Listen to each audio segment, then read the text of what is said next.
Hi everybody, Jessica here. We're joined by a special guest star, my little Sticky Doo. Hello. Sorry if you didn't hear him purring. Sorry, Sticky. Oh, he's like, why did you wake me up? Because you wanted to be on camera, son. So, if you've logged in Granblue at all in the last week or so, it is the 6th anniversary. If you haven't logged on, you should, because there's a ton of free stuff. But what we're going to talk about today is, as with every anniversary, there was a big anniversary live stream. If you're not familiar with these basically serve as the major roadmap they'll use for the upcoming year in Granblue. It won't cover everything. It won't cover like character rebalances or specifically every new character releasing and stuff like that. But it will give you a general idea of like new progression they're adding, new raids, new major features, that kind of thing. So I thought we would talk about it real quick because people usually want my thoughts on this. And I'm not going to give a comprehensive list. I'm going to call out the things I think are specifically interesting. If you want the comprehensive list, you can go to this thread. It's the 6th anniversary livestream translation by Koppelline on the Granblue Fantasy Reddit. I'll provide a link in the description down below for you. So they always give a bunch of stats. I'm just going to skim through and pick up things I think are interesting. Note that you do get rewards for this if you haven't logged in yet.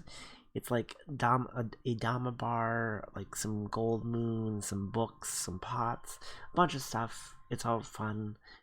Go in, check it out. I will say, I think myself and a lot of people were expecting a sunlight stone, and I thought about that some more, and I'm like, man, we're really fucking entitled these days, aren't we? I'm like, oh, that's cool, Dama bar. Where the fuck is my sunlight stone? And it's like complaining about free shit, I guess. But we didn't get Sunlight Stone. That's fine. Some people were even like, "Where's my gold brick?" I'm like, "Are you kidding? We just got like a free Eternal. That's basically a gold brick. It's literally a gold brick if you didn't pick the Eternal. So free stuff. Can't complain about it." First interesting stat I want to talk about: evokers. So let's pull this up actually. Alanon and Nier are the two most popular evokers right now. That's for good reason. I'm going to add this caveat, and this caveat applies whenever I talk about characters. I'm not shitting on your faves or anything, but I am going to try and speak for what is meta right now, what's like actually legitimately very good. And Alanon and Nier are on top of this list for a reason. Alanon's completely like fundamental to a good fire team. His buffs, he's like a fire fairy basically. Not like a fairy wings, but fairy the character, like gives triple to the team, echo, gives all kinds of bullshit to the team. Very strong for fire. Nier, how to put this? Here's a spicy hot take for you. Nier is fundamental in all effective dark racing teams. Specifically the soldier one. Because what you do is you take Nier combined with Summer Zoe. Summer Zoe sets you to 1 HP, and the Nier set makes it so you can't recover health, which would normally be like a disadvantage, but it's dark and everything's fucking backwards in dark. So what happens is you run characters like Kalulu and Dark Knight and Dark Soldier, Black Knight, not Dark Knight. You run fucking Batman. You run Kalulu, Black Knight, and Soldier, and you're throwing out like 2 million, like 3 million skills every turn from autos that don't trigger like lockout, and then you're autoing for like fucking a billion damage also on top of it, and you're just throwing out so many freaking attacks for free, and you're racing super freaking hard for like 4 turns of not recovering health, so you're like full enmity. Very few people stand a snowball's chance in hell of keeping up with that kind of team, and that's why like Nier is so popular. She's just freaking crazy if you use her with an Emnadrid and Summer Zoe. That's why those two are the most popular. Kame is also really high up there. Kame is up there because he enables the Highlander grid for Earth. he makes it better, I guess I should say. Highlander's one you usually use a scale of dominion and then use only one of each specific weapon, so you get the bonus from scales, extra damage cap, yada yada. Kane basically is a walking scale of dominion and it stacks with that, so that's why he enables a grid that's very popular right now. Highlander grids are popular because they're easy to get, let's be completely honest about that. They're a lot easier to make than various other grids because you only need one of everything. So right now they're super popular. That's why Kame is popular. I don't actually run Earthlight Highlander. I run like Turbo Whale Earth with 5 grand weapons because fucking come at me, I guess. Um, so like that's why Kame's popular. Here's the spicy hot take though. Every single other person on this list is picked for one of 3 reasons. They have a niche thing they're good at.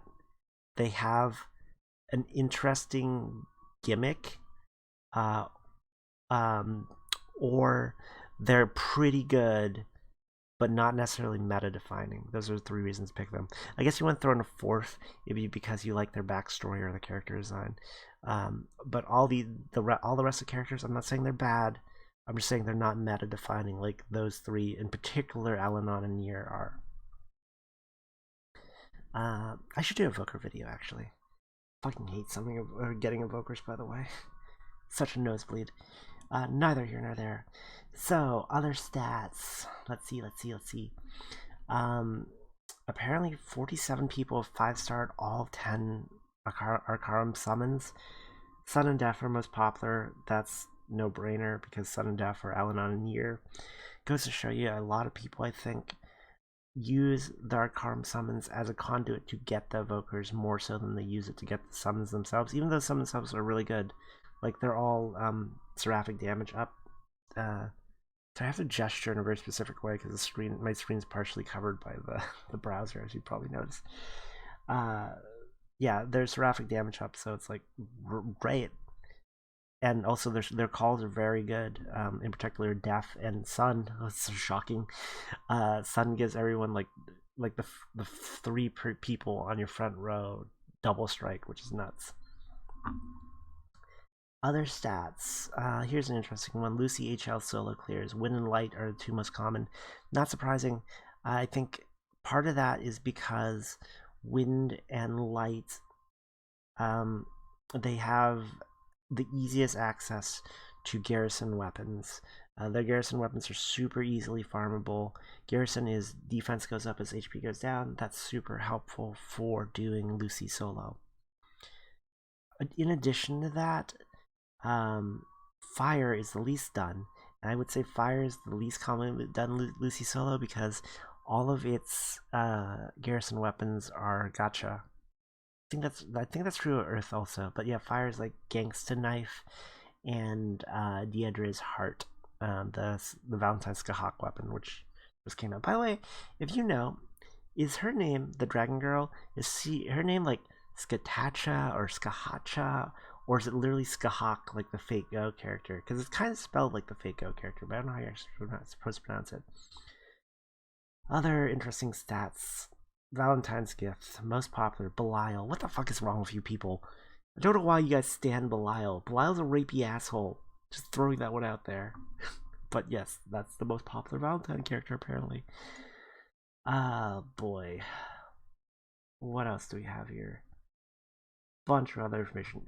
Battle System 2. This is really interesting. This is one of the things I want to find out more about, but they didn't really announce much about it. They're doing a rework of the battle system. I guess this is a big but why kind of thing, because I think the battle system is already very engaging in Granblue and one of the more interesting aspects, but they're doing something with it. They're adding a guard system, I guess, where you can assign characters to guard. They won't attack, but they'll take reduced damage. Sure, it's more options. I'm sure some fights will be built around that. There's various UI improvements, like you'll be able to see when like a specific special attack is coming from the boss, stuff like that. Interesting. Other stuff they're doing, chain bursts are now going to have elemental specific effects, which okay, I mean sure.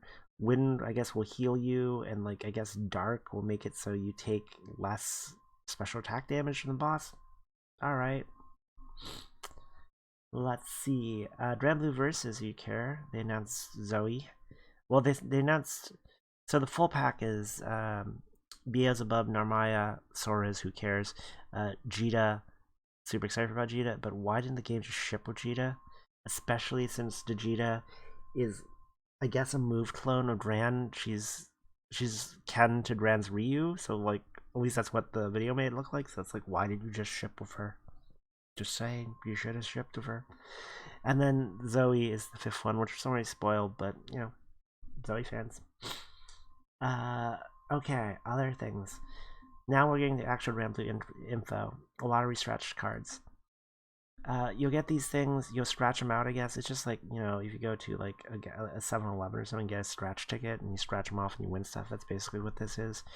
I don't know what the prize, they haven't announced what the prize pool is. It's interesting that the picture shows Parazonium and Lucifer, which, not bad.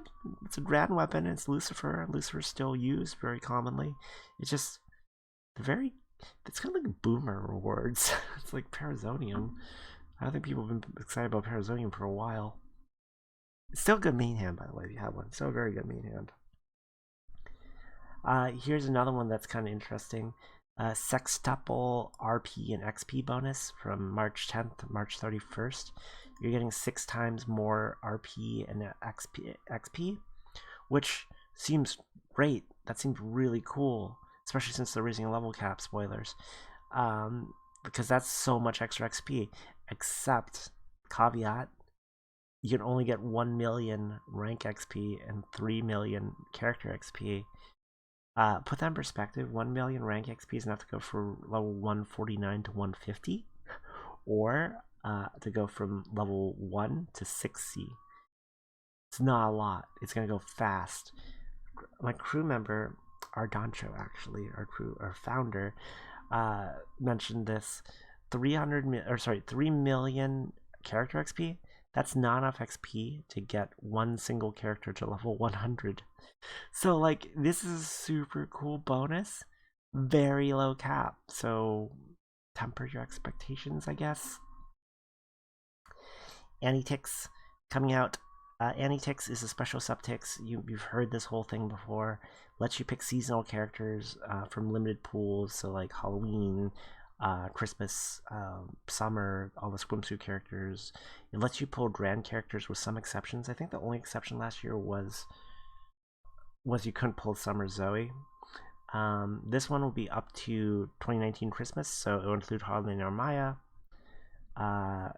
And yeah, exciting. This, if you're gonna get one subtext this year, you should get this one.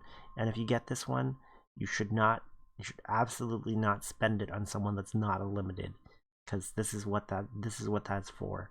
Like, get your regular, like, get your dick pics or whatever, get them in a different subtext. This tick is for like for getting the best limiteds. Last year it was Summer Drea. That was like the universal advice from everyone was get Summer Drea if you don't have her, because she was fundamental for water. Still very important for water for some people. This year it's probably gonna be like Christmas Narmaya, Holiday Narmaya. She's very strong for Earth, and her F9 fight's probably coming sooner rather than later. Water Cag, if you want to get ready for a water United fight. I'll do a specific video on this, but just thought I'd mention it. 6th anniversary weapon ticket. Interestingly, these come FOB and max skill. That's cool. I didn't think they would. This last year, they let you pick pretty much any of the weapons I could drop, and you would get it 3 stars. This is like M2 weapons, Pimbles, Xeno weapons, whatever, you pick it. Really cool bonus to doing again this year. The big question is whether or not they would include these tier 3 weapons, so like Scales of Dominion. They are, so that's great news if you don't have your Scales yet. Scales are definitely probably like the Scales will be the biggest pick. That's my prediction. Just because Scales are key for Highlander. You don't really run Highlander if you don't run Scales. Other big ones are going to be Savior Hollowed Drown, the Ka-Ong staff. Very good weapon. Both of those kind of pain in the ass to farm. Ka-Ong is especially difficult to farm right now because Ka-Ong has very little health, so he like just gets deleted instantly. So actually getting enough damage on him to get a consistent blue chest makes farming him kind of pain. So now you don't have to do it. You just pick one of these. I'll do another video of specific choices you could have for doing this, but those are the two immediately that I think of. M1 5-star. Apparently you get all of these, which is nice. This is more for new players. They come at level 200, which saves you a lot of mats, and they come at level 20, which is very nice. And if you don't need these anymore, well, these are great fodder for your Dark Opus weapon. Just throwing that one out there. There's SL20. Actually, I didn't realize you get all of them. I thought you had to pick one. All of them? That's freaking great. Like, that's some great fodder. Avalgade, Agave, Avogalad, Avogale. Okay, that's his name. Percy's brother apparently is getting an anniversary skin. Sure, looks fine. I'm just kind of like raising an eyebrow at this one because it's like, does anyone actually run this guy? It seems like a weird pick, but you know, whatever. Less of a weird pick, Clarice, good old armpits. She's that's an armpit pose. Also, I just realized that. She's Valentine's Clarice's run right now in Dark for Lucy HL and just for general content. Sometimes she's very like she's always been popular. There's tons of versions of her. Like this one makes a lot more sense than fucking Agave Nectar over there. Limited Scamsha. I don't know. I don't know what this one's actually about. Judging from the if someone reads Japanese, you can tell me. Judging from the picture, it's gonna be like a superstar premium draw, the one where you're guaranteed an SSR, but it's gonna be limited to like good characters. Maybe that might be too much to ask, but that's probably a thing that's happening. So keep an eye out for that. 6 Dragon info. Oh, they're releasing a Lindworm, which is like I want to say it's an 18-man raid. I don't have a lot of details about it. I don't think they did release a lot of details about it. So, I mean, I'll let you know when I find out more. 6 Dragons is the next thing they're releasing. These are solo fights. They're getting released one by one. That one I think is the Earth one. They're really pushing the definition of dragon. Because that looks like Groot more than it looks like a dragon. Apparently you need materials from Lindworm to skill change the weapons. Here's the thing. A lot of people are excited about 6 Dragons, myself included. They're like, oh, it's gonna be the new hard fight that drops a new progression loot. These can't be used at the same time as the Dark Opus weapons. So, in fact, it says right here, these weapons are meant for people who can't clear Lucy HL. I don't know how I feel about that. Because Lucy HL, while a hard fight, has been in the game for like a year. So like I don't understand the point of giving people an alternative that's not as good when you could just instead push them to learn to do the fight. It just seems like a backward step. Let's look at them real quick. I'm not even pretend I can read this, but I know what these skills are. The first one is progression, so more damage as the fight goes on. Second one is gonna be some form of damage cut, like reduce elemental damage, think Rose Queen weapons, or Death Up or something. And the third one's gonna be Majesty. We don't know the exact numbers on these, but they're intended to be worse than Dark Opus weapons. At best, if you already have your Dark Opus weapon, especially if you 5-starred it, at best you might want to get one of these in case there's a fight where you need the damage reduction randomly, but even then it's probably not going to be that big a deal. It's just very unexciting, especially for people who already have done Lucy HL, and I don't think we should backpedal from these high benchmarks of difficulty. I think we should just continue to forge forward. That's my stance on it. Like, it's just weird to me that they would like actually dedicate this many resources to creating something that's not as good as something that's already out. But yeah. Lumberjack, new class. Very unusual choice. I don't know if something's lost in translation here. I mean, it's a cute class. Also, Jita in a plaid shirt, confirmed lesbian. Like, I feel like this should have been Skald, is what it should have been, because this is an axe harp class. Skalds are like Nordic poets, so like, you know, poetry, music. They play harps probably. They're Nordic, so like they wield axes. That makes a lot more sense to me. But I guess they wanted like a Disney princess class. I'll tell you what I am excited about. When this one came out, I like Cavalier. I have a French Terry officer's uniform. I've worn it on video, I think, before. If you follow me on Twitter, you'll see me wear it. It looks pretty much exactly like what Vegeta's wearing, so super hype about that. But also, she's got a freaking horse. It's a horseback class. It's also gun. It's gun spear. It's like carbines and spear and lances makes a lot more sense than like axe and harp to me. Like this works for me as class. Like it's got the pieces. Don't know anything about it, but like super hype for horseback cheetah.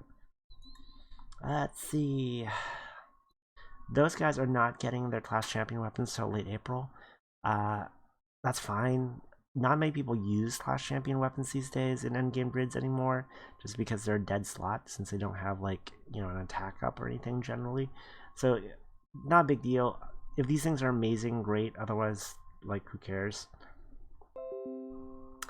So new skills for Berserker, Warlock, Bandit, Nighthound, Elysian, Apsara, Asparagus. I'm not gonna get super into these, especially since I can't read these right now. I believe the Berserker one is something like guaranteed triple to the team for like 4 turns or something, plus echoes at the cost of 100% charge bar. That's really good, actually. That might actually make Berserker like see usage again. Yeah, I mean, these are fine. As far as I can remember, most of these are decent. Ah, boy. Arcarum ticks limit.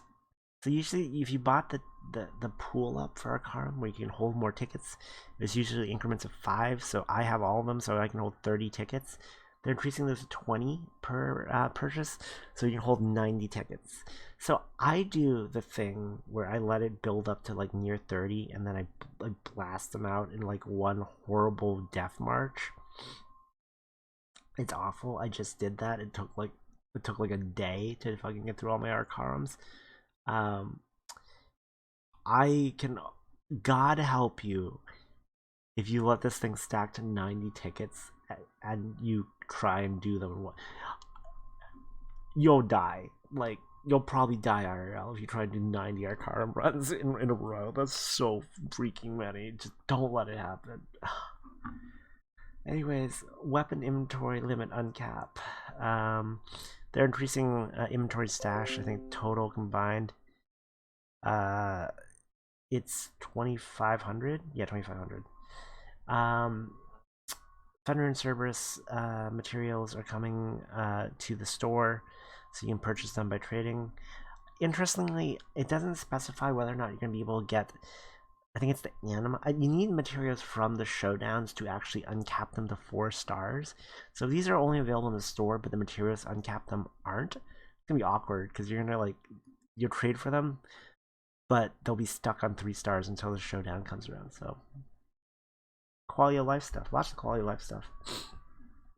You can combine gacha ticket, single gacha ticket pulls up to 10. Nice. I mean, not that huge a deal, but it saves you some clicks. Vayne 5 stars coming. I always forget Vayne is a Dragon Knight, but Vayne's a Dragon Knight. I think I forget it because he's water and Lancelot's also water. We'll see how he is. Have really no predictions. Vayne's been a enmity character in his current design, which is kind of a nombo with like, it kind of clashes with stamina water. Also, he doesn't use a staff, so there's 2 marks against him, but he still might be good for people who aren't running necessarily the standard meta staff grid. And you know, it could completely change him. That's always an option. Rank cap raised to 275. I'm 182, so congrats if you're 250. Ultimate Bahamut solo option, but you don't get the trophy. So what is even the point? I don't know what the point of this is. Apparently, if you use halos, you get buffs too. Why? Here's what I'm legitimately excited about. Grand Order and Kaguya FLB. Super hype. Because Byaku's I've had a Grand Order 3-star for about 3 years now. I pulled 4 of her super early, just randomly. And I've just been like, are they ever gonna make her usable? Now she gets a sub aura, which is 5% extra damage against null element enemies. So against bosses that don't have elements, so like Lucy HL, that's actually kind of huge. Because in addition to that, her call is Drain, which is a very powerful heal. So like I think she replaces Lucifer as one of my calls in my standard Lucy HL grid. Kaguya, uh, she gets a 10% XP bonus, which actually makes her pretty usable too. Both these, like, I'm glad these two are getting love, and they both look like they're gonna be worth using. Nightmare, Halo, spawn chance increase. If it doesn't spawn in 9 runs, you'll get on your 10th. If you're trying to farm Dimension Halo for Silver Shard fragments for FLBing Eternals or getting Hollow Sky weapons, all I gotta say is very welcome, because I'm in the middle of trying to untap my Hollow Sky Spear, and just it's such a pain in the ass to try and Dimension Halo. It's interesting how much easier this has gotten, because back in my day when we walked both ways uphill to go to school, you would have to do Angel Halo and then proc Dimension Halo appearing. So rarely, like 1, 20, 30, whatever, get Dimension Halo. But back in my day, it wasn't guaranteed that it would transform into the weapon to give you the fragment. It would like 50% of the time, so you'd have to get lucky to get the Halo show up, then you have to get lucky to actually get to transform. Then they changed it to guaranteed transform, and now they're changing it to guaranteed the Halo shows up. So now it's way the hell easier. So that's great, because I still need fragments, but I'm gonna pour some liquor on the curb for my dead homies that have like already finished their whole their whole Dimension Halo thing, because that's probably rough for them. Skill jewel changes. They're making these bastards better. This is important though. If you're watching this video right now, you still have these in your inventory, use them, because they're deleting them, which is a very sus. It's very sus. Like, I don't know why they're doing that. Like, they're getting much better. So, okay, so I mentioned that, and people were like, "Oh, but obviously they're getting rid of them because they're deleting them because you can't. If you have a stockpile of them, that's such a huge advantage because like they're really good now." It's like, well, hold your horses there, Chief. What they could have done instead was just made a new skill stone and made that the good one and leave these alone so they don't have to delete all these things. Like, that would be the wise choice, but apparently that's not what they're doing because reasons. So yes, if you're watching this video and you still have these, use them stop, pause the video, I'll wait, come on back when you're done, use these because they're deleting them on the 10th when the patch hits. So you're going to lose all of them if you don't use them right now.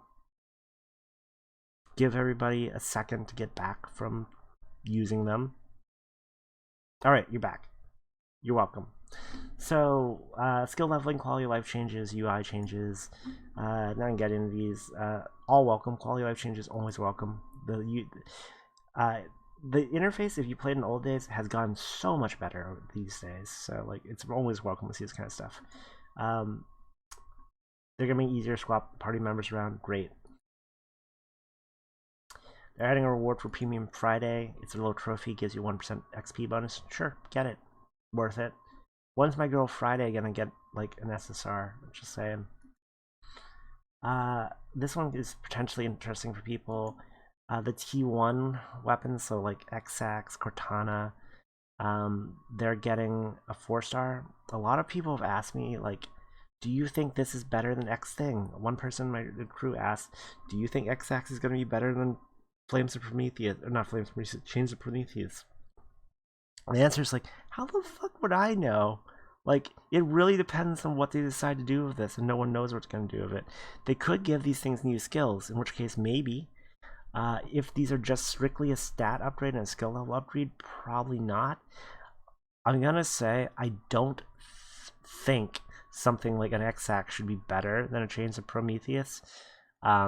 In fact, I would call bullshit on that because Chains is a much harder raid. You can't host it as much. It's like a tier 3 raid as opposed to a tier 1 raid. That doesn't make a lot of sense, but you never know. Like, they could fuck this one up, and, maybe XX becomes the new meta. I don't have a horse in this race. I run Exabas, so, like, sure, whatever, but, yeah, that's something to look out for, especially if you're building, like, an enmity grid and you don't want to farm Chains. Let's see, what makes the sky blue? Part 3, 000, returning April 20th. So all you angel fuckers can go have fun with that. There's a new raid for Eternal Weapon skins. So they added these new Eternal Weapon skins for, I think it's for Blue players. I don't know if it's only people who have the Blue 10 skin. I mean, they look nice. I don't know. Like, I'm just not particularly excited about weapon skins in general, but they do look nice. Beelzebub Raid. This is where the Astral weapons that got previewed from Granblue Fantasy Versus are coming from. Interesting thing is he's supposed to be pretty hard. About as difficult as Lucy HL here.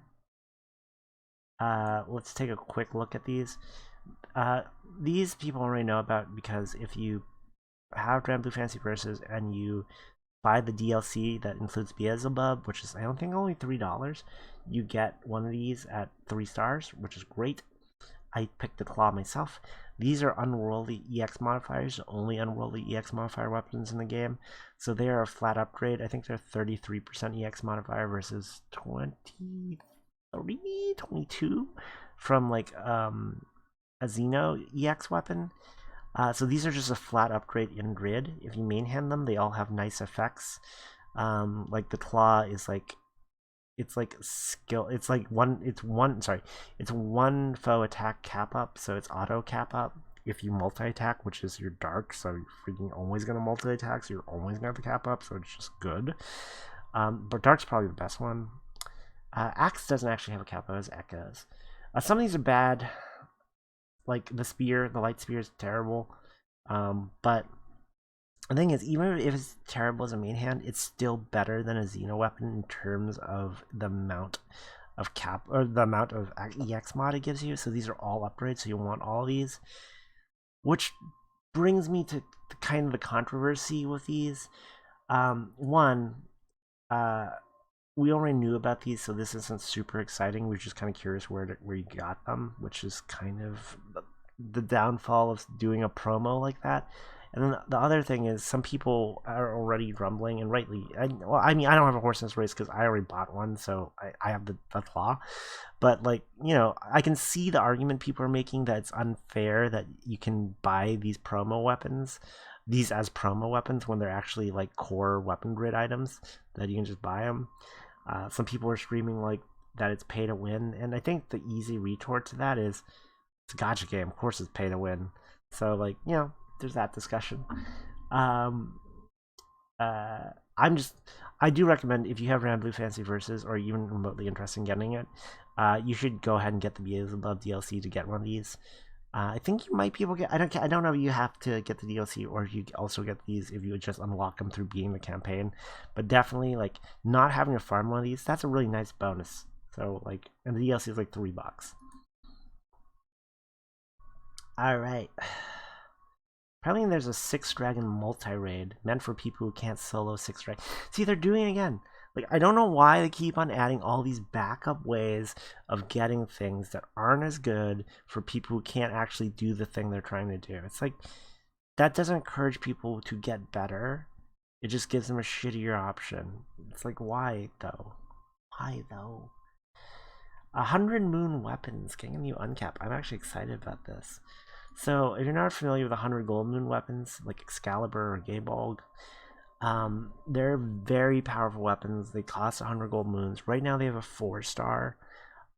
And typically the argument goes, these aren't worth it because in order to get one and fully uncap it, that's 160 gold moons. That's 8 Dama bars. That's a 0 ticket plus some. But I've always been on the fence about getting one because they are very good, even if they're regarded as whale flex weapons.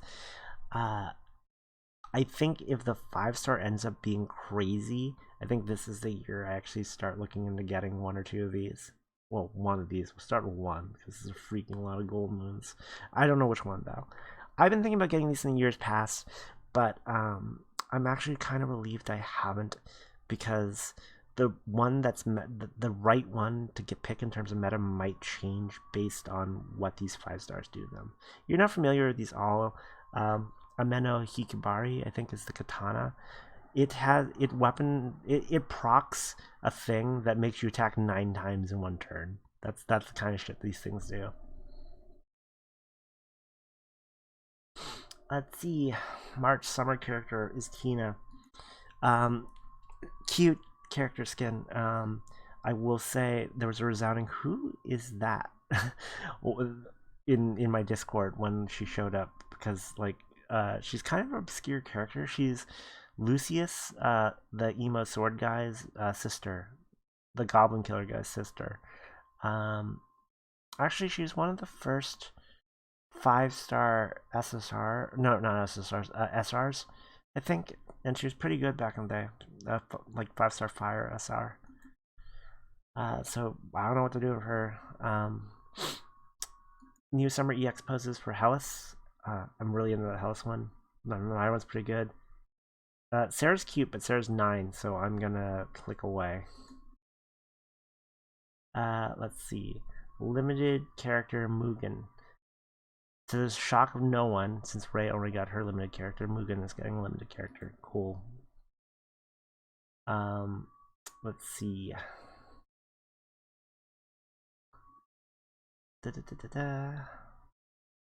New type. Oh, so new type of event. They're added. This is an image of the Tower of Babel, from Granblue Fantasy Versus. No idea what this is gonna be. A lot of people are saying it might be a Luna Tower kind of thing from Princess Connect, PrinCon. Yeah, Luna Tower was basically this like huge 300 floor endurance thing where you would have 3 teams that you could rotate out to try and clear. We don't know anything about it, so that's pure speculation, but it'll be interesting. Defense orders coming back. It's a new way to gain Valor badges. Apparently, it's gonna run when there aren't on months there aren't E9 fights to get Valor badges. Sure, not a huge fan of Defense Order. Very old event. In fact, interestingly, I saw this slide and saw PvP on. I was like, oh shit, are they adding a PvP thing like arena? That'd be so cool. This slide actually specifically says they're not adding a PvP thing. And it's like, well, okay, I'll take Defense Order, I guess.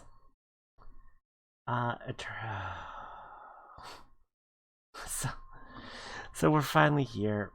I'm just gonna click on it.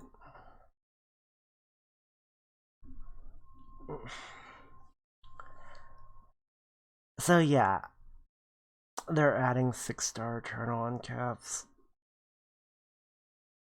Give me a moment to collect myself. So I feel like what's going on in their heads, inside games heads, when they thought this up was that they would put this slide up on the screen and there'd be silence and then applause, slow clap into applause, into standing ovation, into tears, and everybody going crazy. And instead, what ended up happening for most people was just kind of just dead silence, followed by a whimper, followed by, but why though? that's opinion has been mixed on this, to say the least, on all the major in Discord, on Reddit, on whatever, on Twitter. I'm sure some people are excited about it because they love the Eternal characters, but there's lots of issues with this. The first one is they're gonna be, oh my god, they're gonna be so terrible to farm. They haven't announced anything about them, but I'll tell you right now, they're gonna be god awful to acquire. They're gonna require insane levels of grinding and resources. And I think that's why they've been poorly received. A lot of people, the initial reaction would be like, oh shit, they're gonna be so powerful, it's gonna be so cool. here's the thing. They're probably going to be powerful. You're probably going to have to get them. It's probably going to be fucking really annoying to get them. Like a terrible grind to get them. Other issues with this, and this is going to be a bit of a tangent, but this is kind of the main talking point right now. They're going to be level 150. That's an issue in of itself, because if they are the only level 150 6-star characters, they're auto picks. And I think that's bad for the game, because it means the meta is going to become very stagnant when people start getting these, because you're going to start seeing like front lines that are like eternal. Sorry, camera's over here. Eternal evoker. So a complete free to play frontline. That's bad for a few reasons. I think some of the charm of the game is that there's some flex in front lines, that like you have options based on what you got through gacha or what you decided to work on. That's some of the charm of it. If you guys remember the Reddit tier list, the Granblue Gaijin's tier list, that was really popular like a couple years ago. Those guys stopped doing the tier list because they thought the meta was stagnating, and this was during the period where standard frontline for something like Wind is like fucking Siete, Neo, and like third character, Urius, whatever. And yeah, like I think this is bringing us back to that point where you're gonna start seeing very stagnant front lines full of Eternals.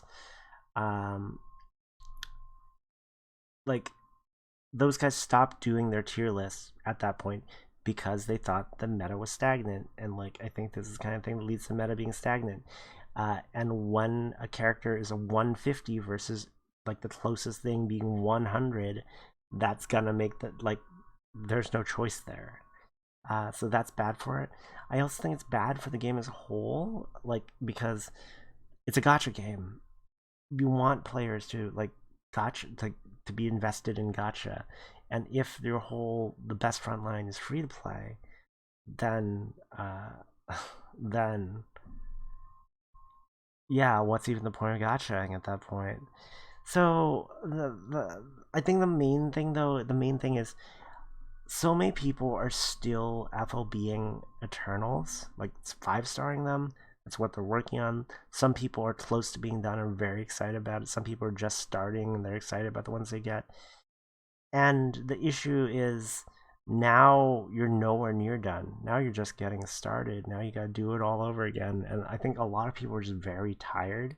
Because Granblue is already a very grindy game, and there's no way this isn't gonna be grindy. This is gonna be fucking awful. This is most likely going to be way worse than the Evokers to do. And in the worst case, and some people are like, that's never going to happen. Car just crossed by. I think potentially this could require you to get the blue 10 skin. We're strictly in theory mode, but this is the main talking point. Like, I think it's realistic that you might have to actually get the blue 10 skin. If you're not familiar with that, that's get every single Eternal to FLB, and then spend like 3 gold bars and 4 sunstones and like 20 Quillen and 20 Honglong Omega Animas and all of this shit to get the skin. I would not be surprised if that's what this is. But yeah, actually, I was scrolling through this earlier, and if you don't believe me, the very first tweet, the post on responses is side games are 6-star Eternals a joke? Please do not do this. That's kind of like, I feel like this is supposed to be like this. They expect this to be super popular, and it's super like people are like, I don't know about this. The best post I've seen about it so far, and I think it sums up my thoughts exactly. I don't remember who originally posted this. Sorry, is quotes. I don't know anybody that asked for 6-star Eternals or wanted them. I think most people just wanted the underused Eternals to get a rework so they were usable. That's where I stand. That's where I come at this from. Because here's the thing. Yeah, some Eternals have fallen off. Sure. Like Sarasa, for example. Not super commonly used character other than quality of life. But if your solution to making her not meta relevant right now is to give her a 6-star, if that's your solution to the fact that like like a player can't run her, like the player isn't running her because she's not good right now. You didn't solve that. Because, like, here's some news for you. Okay, she's good at 6 stars. Here's some news. You're not going to fucking run her for a really long time then because you're not going to run her till she's 6 stars. So you didn't solve anything. So, like, that's the issue. I think they expect everybody to be cheering, and, like, most people were just like, most people, like myself included, when they saw this, were just like, when they saw 6 star Eternals. So yeah, I know I have exactly one friend that's actually excited about this.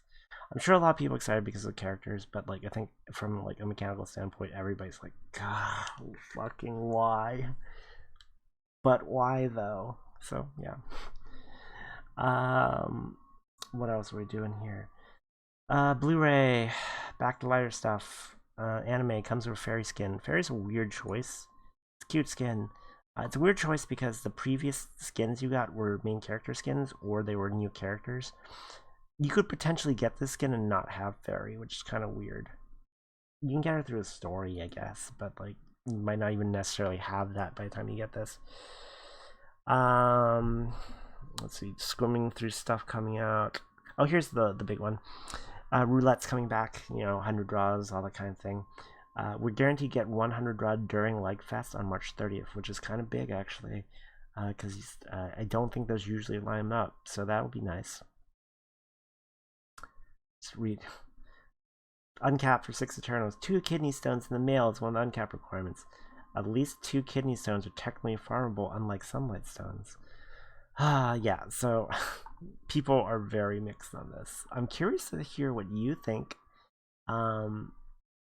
But yeah, in general, we're at the end now. My thoughts on the anniversary. I'm kind of underwhelmed by the anniversary live stream. Like I've talked to a few people. I think they're in the same boat. I think the thing with the anniversary live stream this year is like anything cool they mentioned had a caveat that made it less cool. So like big ones like bonus XP caveat, but it's super limited, or like new super hard mode raid with like Astral weapons, but we already knew about them and people already have them because of the promo, or like here's the big one: 6 dragon raids come out with new weapons, but they're worse than Dark Opus, so who cares? Like that was kind of that, yeah. And then 6 star Eternals, cool, more Eternal stuff, but like I'm about I'm just dead inside thinking about having to farm them. So like that's been the stream. Like every cool thing's been tempered by uncool thing. Um or here I'm just looking at one right now. Skill jewels getting buffed, but we're deleting them. It's like okay. There hasn't been very many things that from in this that are just straight up a win. I mean stuff like Raw and Order, FOB, cool. That's a win. Stuff like debatable, but 5 star uncap for gold moon weapons. Okay, that's just a new thing. That's cool. There's no caveat there. If you're not a whale, then it's probably not. Then like who cares, right? But Kaguya FOB, yeah, that's cool. But for the most part, everything's been tempered. Like even like Fenrir and Cerberus weapons being available for trades, like cool. Does that mean we can only get them to 3 star? So like yeah, that's been the anniversary. I don't want to be too depressing about this. I think I still enjoy the game. I'm so excited to play. I still have a lot of friends here. I don't know. I think this anniversary is kind of a miss in terms of stuff they announced. Things I'm excited about: anniversary ticket, anniversary weapon ticket, the anniversary flash fest that's gonna be in like a week. Water United fight, like the stuff I'm excited about is all the usual stuff. So yeah. Anyways, if you enjoyed this, I will probably do another video for the Annie ticks and the Annie weapon ticks. So tune in for that. Anyways, I'm gonna go upload this thing. I will catch you guys later. I would say Sticky says goodnight, but you can't actually see him, so you'll just have to see. I'm petting him right now. Don't want to wake him up. So yeah, I will catch everybody later. Thanks. Bye guys.